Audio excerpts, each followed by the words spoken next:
Welcome back to another edition of A Glass from the Past. Today I'm drinking something just a little bit different yet again. This is a peanut butter beer. It's called Peanut Butter Cup, and it's a porter. It's from Karl Strauss Brewing Company in California. You can see that it pours mostly a dark brownish. It's not crystal clear, though. It is a bit hazy, and you can see that the head is fairly light for a porter.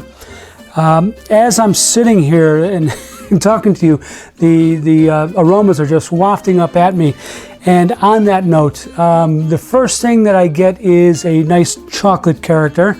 I also get a nuttiness, but it's not a peanuttiness. So, you know, the peanut butter thing isn't quite working here. What I'm getting is more of an almond. And, you know, to me it comes across as marzipan specifically. And also it's a bit liquorish, so if you're familiar with a liqueur called Frangelico, it also gives me that impression.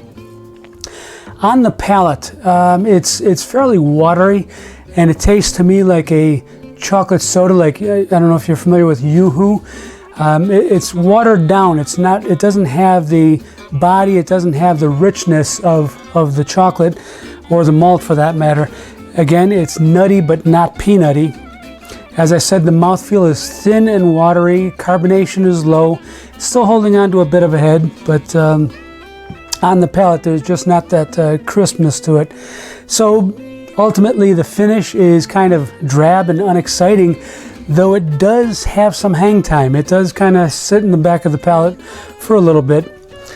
I see a couple of problems with this beer. The first problem being that the featured ingredients are reduced to playing backup roles. The chocolate and the peanut butter, you know, obviously the chocolate is a little bit more obvious. The peanut butter really didn't last very long, and it's not representing very well at the moment.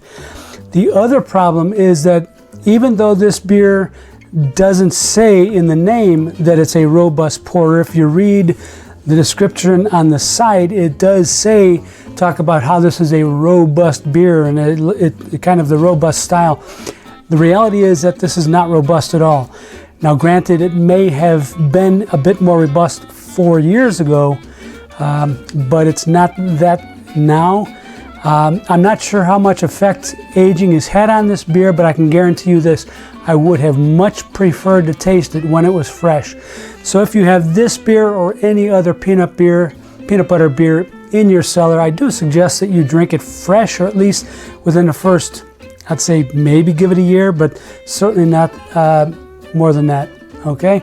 So, as always, every beer is an education. Cheers.